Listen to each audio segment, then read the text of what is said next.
خوش آمدید کہتے ہیں آپ کو ایک بار پھر سحر میں روزانہ اس وقت کے آس پاس ہمارا وظائف کا سیگمنٹ ہوتا ہے. آپ لوگوں کے سوالات، جناب قبلہ مفتی سہیل امجدی صاحب کے جوابات، اور آج آپ کا بھی ایک سوال شامل کرنا، اور کل ہم نے ایک سوال چھوڑا بھی تھا، اس سے آغاز کرتے ہیں. قبلہ السلام علیکم ورحمۃ اللہ. خیریت سے ہیں؟ مزاج بخیر؟ الحمدللہ. آپ ٹھیک ہیں؟ الحمدللہ بالکل ٹھیک ٹھاک. جزاک اللہ جزاک اللہ. تو حضور یہ بتائیے گا قبلہ پہلے تو کہ ہم نے کل ایک سوال چھوڑا تھا کہ جب ایک سوال کل آیا کہ اچھا گھر ہو جائے، رینٹ پہ رہتے ہیں، اپنا مکان ہو جائے، تو آپ نے اس کے لیے وظیفہ بتایا، بالکل ٹھیک. لیکن ہم نے یہ پوچھا تھا کہ کیا ایسے کوئی وظائف یا ایسا کوئی وظیفہ ہے کہ جو انسان کی آخرت کے معاملات کو آسان کرنے سے متعلق ہو؟ اس خاطر ہے کہ ظاہر ہے دنیا کی جو بھی مشکلات ہیں وہ 10 20 30 40 100 سال ہی ہے، وہاں کا معاملہ ہمیشہ ہمیشہ کے لیے ہے. تو وہاں کی زندگی جو ہمیشہ ہمیشہ کی زندگی ہے، اس میں بطور مجموعی راحت ہو، اللہ تعالیٰ آسانیاں فرمائیں، اس کے لیے کوئی ورد یا کوئی وظیفہ یا کوئی چیز ہے؟ بسم اللہ الرحمن الرحیم. صلی اللہ علیہ وعلا آلہ و اصحابہ وبارک وسلم. وسیم بھائی، یہ بہت ضروری ہے یہ، اور ہمارے جو عوام الناس ہے نا، ان کی توجہ اس طرف نہیں جاتی کہ ہماری آخرت سنور جائے، موت کے وقت کے معاملات صحیح ہو جائیں. یہ نزا کی سختیاں، موت کے لمحات، یہ کوئی معمولی چیزیں نہیں ہیں. اللہ اللہ. اور ظاہر وہ کہتے ہیں کہ قبر کا حال مردہ جانتا ہے.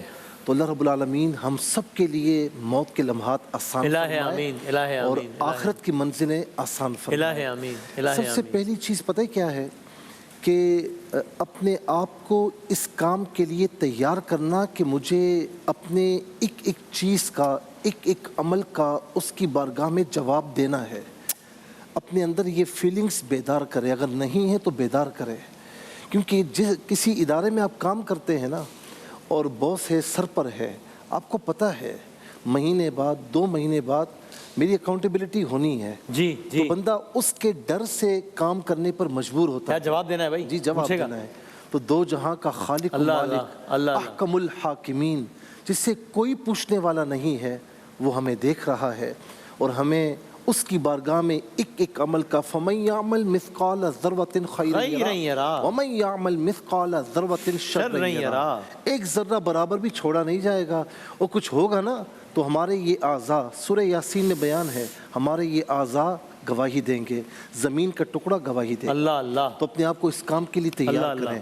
دوسری بات یہ ہے کہ ربنا آتنا فی الدنیا حسنہ وفی الآخرۃ حسنہ وقنا عذاب النار. اللہ اکبر. یہ بظاہر بڑی آسان دعا ہے نا، تو لوگ سمجھتے ہیں بس آسان ہے، ایسے ہی ہے. یہ اتنی جامع دعا ہے، یہاں تک کہ علماء فرماتے ہیں کہ جب تم خانہ کعبہ جاؤ نا، وہاں دعا یاد نہ رہے تو کیا کرنا چاہیے؟ ایسی جامع دعا فرمائے کہ یہ دعا کرو. کیا بات. اسی لیے طواف میں اکثر کانوں میں آواز آ رہی ہوتی ہے، مختلف ممالک کے لوگ اس کا ورد کر رہے ہوتے ہیں. اور جو ایک مستجاب ایک ایریا ہے نا، وہاں پر تو خاص طور پر یہ ہے کہ جی یہ دعا کریں آپ. اللہ رب العالمین نے آپ کو مستجاب الدعوات بنا دیا نا، دنیا اور آخرت میں آپ کو بھلائیاں عطا فرمانے کا ارادہ فرما لیا تو بات ختم ہو گئی. پھر ایمان بھی ہے، پھر ساری چیزیں ہیں. اور کتنی مکمل دعا ہے، ربنا آتنا فی الدنیا حسنہ وفی الآخرۃ حسنہ. واہ واہ. اور دوسرا سورہ فاتحہ ہم روزانہ پڑھتے ہیں. جی. اہدنا الصراط المستقیم. جب یہاں پر پہنچے نا تو یہ تصور کریں کہ یہ فضائل، یہ برکات، یہ ساری چیزیں اللہ تبارک و تعالی ہمیں عطا فرما رہا ہے. ہمیں سیدھا راستہ عطا فرمانے پر ہمیں استقامت عطا فرما رہا ہے. علماء فرماتے ہیں کہ یہ بڑے کام کی چیز ہے. سورہ فاتحہ سورہ شفا بھی ہے، سورہ دعا بھی ہے، کیا کچھ اس کے نام نہیں، سورہ کنز بھی ہے یہ.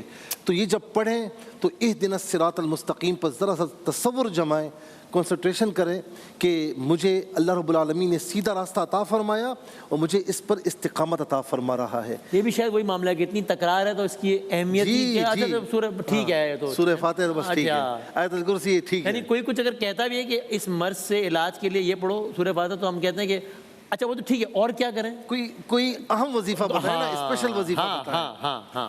یہ ہمارا حال ہے. اور تیسری چیز جو ہے سورہ علم نشرح، یہ دلوں کو چین دینے والی ہے اور دلوں کو آخرت کی طرف متوجہ رکھنے والی ہے. دنیاوی غم تکالیف پریشانیاں دور کرنے والی ہے۔ یہ دو تین چیزیں اپنا لیں، اللہ تعالیٰ کی اطاعت کریں، اس کے رسول علیہ السلام کی اطاعت کریں، اللہ تبارک و تعالیٰ، اور پھر خاص طور پر اپنے بڑوں کا احترام، اور پھر خاص طور پر اپنے والدین کی فرما برداری۔ یہ ایسی چیز ہے کہ اللہ تبارک و تعالیٰ موت کی سختیاں دور فرماتا ہے۔ کیا بات ہے! تو یہ آپ نے 3-4 بہت کام کیے، سورہ حمد، سورہ علم نشرہ، ربنا آتنا فی الدنیا، اور بڑوں کا احترام، بالخصوص والدین کا احترام، یہ آخرت کے معاملات آسان آپ نے سن رکھا ہوگا نا کہ حضور نبی کریم علیہ السلام کے زمانہ اقدس میں ایک شخص پر موت کی سختی طاری تھی، جی بڑا وہ جب نمازیں ساری چیزیں اس کی پوری تھیں، فرمایا اس کی ماں کو بلاؤ، تو ماں ناراض تھی، جب تک ماں ناراض رہی اس نے معاف نہیں کیا، اس کی روح نے پرواز نہیں کی۔ اللہ اکبر، اللہ اکبر، اللہ تعالیٰ جن کے والدین حیات ہیں طول عمر عطا فرمائے انشاءاللہ۔ قبلہ میں سوال کی طرف آتا ہوں۔ یہ نفیسہ صاحبہ ہیں، کے پی کے سے ہیں، کہتی ہیں مفتی صاحب میری 2 بیٹیاں ہیں، شادی کی عمر ہو چکی ہے ان کی، لیکن اب تک رشتے نہیں ہوئے، بہت کوشش کی ہے لیکن مایوسی ہے، آپ سے التجا کوئی وظیفہ بتائیں تاکہ میں اپنی بچیوں کو باعزت رخصت کر سکوں۔ اگین اب یہ بظاہر نفیسہ صاحبہ کا مسئلہ ہے لیکن یہ بہت لوگوں کا مسئلہ ہے۔ اچھا، جب والدین کی جو بچیاں ہیں جوانی کی طرف آتی ہیں نا تو ان کی پریشانی دیدنی ہوتی ہے، اور جن کی بچیاں زیادہ ہوں، حالانکہ ہمارے ہاں تو یہ نا کہ حضور نبی کریم علیہ السلام نے فرمایا کہ جس کی 2 بچیاں ہوں، پہلے 4 فرمائی 3 فرمائی، 2 بچیاں ہیں، صحیح تربیت کی اور اپنے گھر کا کر دیا، فرمایا میں کہہ رہا ہوں کہ روز قیامت میرے ساتھ یوں ہوگا۔ اللہ اللہ اکبر۔ اللہ تو بچیاں تو اللہ تعالیٰ کی رحمت ہوتی ہیں، پریشان نہ ہوں۔ اچھا، اب رشتوں کا جب معاملہ آتا ہے نا، ہمارے یہاں ایک بڑی غلط ریت ہے کہ بچیوں کی رشتوں کی باتیں ان کے سامنے کی جاتی ہیں۔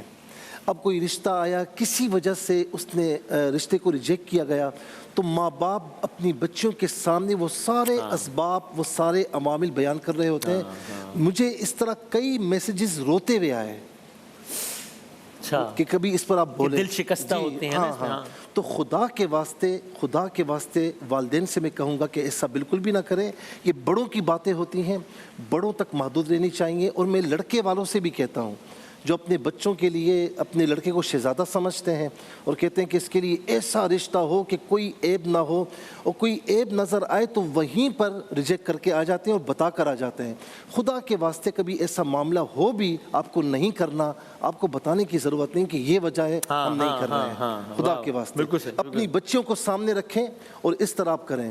اچھا، اب آ جائیں کہ جو معاملہ ہے کہ رشتہ نہیں ہو رہا، ایک بڑا پیارا وظیفہ۔ اچھا جی، یہ جن بچیوں کا معاملہ ہے وہ کر سکتی ہیں، اس میں کوئی کسی قسم کی کوئی اجازت کی ضرورت نہیں ہے، قرآن کی آیت ہے۔ صحیح ہے۔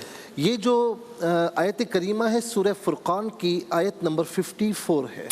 بسم اللہ الرحمن الرحیم وَهُوَ الَّذِي۔ اچھا، یہ صرف بچیوں کے لیے نہیں ہے، اگر جو نوجوان ہیں جن کے رشتے نہیں ہو رہے وہ بھی پڑھ سکتے ہیں، لڑکے یعنی میل یا فیمیل وہ سب پڑھ سکتے ہیں۔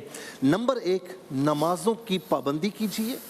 نمبر 2، فجر کے بعد اور عشاء کے بعد 33 مرتبہ یعنی 33 ٹائمز، اور اسٹارٹنگ میں اور اینڈنگ میں 3 مرتبہ درود پاک پڑھنا ہے۔ اور یہ کوشش کریں کہ نماز سے جب آپ فارغ ہو جائیں تو جے نماز پر بیٹھ کر پوری کنسنٹریشن کے ساتھ، توجہ کے ساتھ ترجمے پر نظر رکھتے ہوئے کہ یہ آیت کریمہ میرے لیے ہے، میرے مسئلے کا حل ہے، پڑھیں۔ آپ دیکھیں کہ دنوں میں یہ مسئلہ حل نہ ہو تو پھر کہیے گا۔ کیا بات ہے۔ بسم اللہ الرحمن الرحیم وَهُوَ الَّذِي خَلَقَ مِنَ الْمَاءِ بَشَرًا فَجَعَلَهُ نَسَبًا وَسِحْرًا وَكَانَ رَبُّكَ قَدِيرًا۔ میں ایک مرتبہ پھر پڑھ دیتا ہوں۔ وَهُوَ الَّذِي خَلَقَ مِنَ الْمَاءِ بَشَرًا فَجَعَلَهُ نَسَبًا وَسِحْرًا وَكَانَ رَبُّكَ قَدِيرًا۔ اس کا ترجمہ یہ ہے، اور وہی ہے جس نے پانی سے ایک بشر پیدا کیا، پھر اس سے نسب اور سسرال کے 2 الگ سلسلے چلائے۔ تیرا رب بڑا ہی قدرت والا ہے۔ کیا بات ہے۔ اس کو آپ نے 11 مرتبہ پڑھنا ہے، فجر کے بعد اور عشاء کے بعد، اول آخر 3 بار درود شریف کے ساتھ۔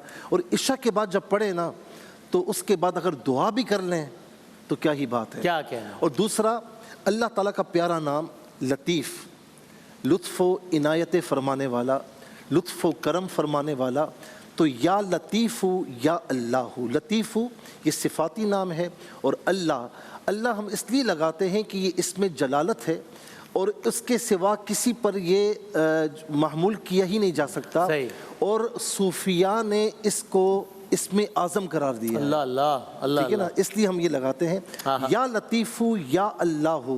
یہ فجر کے بعد، عصر کے بعد اور عشاء کے بعد 33 مرتبہ پڑھ لیں، اول آخر 3 بار درود شریف کے ساتھ۔ اور اگر چاہتے ہیں کہ بہت جلدی رشتہ ہو تو ایک اور چیز بتا رہا ہوں، سورہ یاسین صبح کے وقت پڑھ لیں۔ نبی علیہ السلام نے فرمایا کہ جس نے صبح کے وقت سورہ یاسین پڑھ لی، زینت القرآن ہے، جس نے سورہ یاسین ایک مرتبہ پڑھ لی، پورا دن اللہ تبارک و تعالیٰ اس کے کاموں کے لیے کافی ہو جائے۔ کیا بات! اور کیا ہی اچھے دن یہ بیٹیوں کے حوالے سے بات ہوئی کہ آج کا دن بھی خاتون جنت سے سبحان اللہ، کیا بات ہے۔ سیدہ خاتون جنت رضی اللہ تعالیٰ عنہ پر، ان کے قدمین شریفین پر ہماری عزت قربان ہو جائے۔ اللہ آمین، بے شک بے شک بے شک، یہ ساری عزتیں انہی کے دم سے۔ بے شک بے شک، کیا کہنا ہے کیا کہنا ہے۔ بہت نوازش اللہ، بہت شکریہ۔ اور آپ لوگوں کے سوالات اور ان کے جوابات کا سلسلہ انشاءاللہ اللہ نے چاہا تو آخر رمضان تک یوں ہی جاری رہے گا۔ چھوٹا سا وقفہ لیتے ہیں، مجھے فصیح بھائی اور صدیق بھائی اور عامر فیاض صاحب نظر آ رہے ہیں۔ نعتیہ مقابلے کا ہمارا سیگمنٹ ہے، آتے ہیں ہم ایک چھوٹے سے بریک کے بعد انشاءاللہ۔